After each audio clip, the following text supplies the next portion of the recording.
মাটিতে পড়ে আছেন, কারো বা দাঁড়ানোর শক্তি নাই।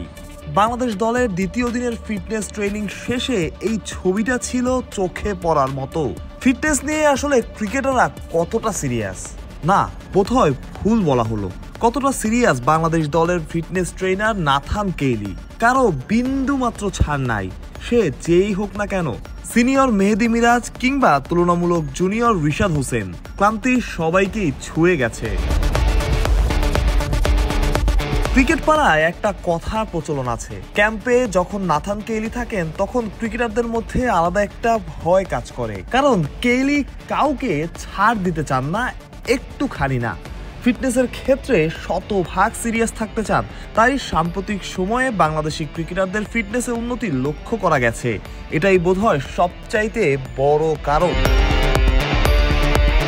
এই যে ক্রিকেটাররা পরিশ্রম করছে, পরিশ্রম করাচ্ছেন কেইলি, এর ফল পাওয়া যাচ্ছে মাঠে। টি-20তে সাম্প্রতিক সময়ে সবচাইতে বেশি ছক্কা মারার রেকর্ডটা বাংলাদেশ দলের। ভাবা যায় সেই পুরনো মিথ, ছক্কা মারতে হলে হতে হবে গেইল পোলার্ডের মতো পাওয়ারফুল, সেই কথাটাই ভেঙেছে বাংলাদেশ, ভেঙেছেন তামিম ইমনরা।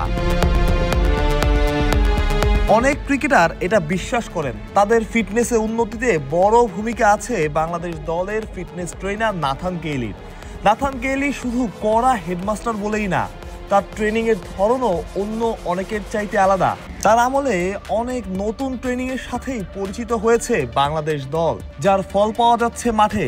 যখন তানজিম সাকিব 145-এ বোলিং করেন কিংবা 140-এ টানা বোলিং করে যান, তখনই বোঝা যায় ফিটনেসে কতটা উন্নতি করেছে বাংলাদেশের ক্রিকেটাররা, যেখানে বড় ভূমিকা আছে নাথান কেইলি।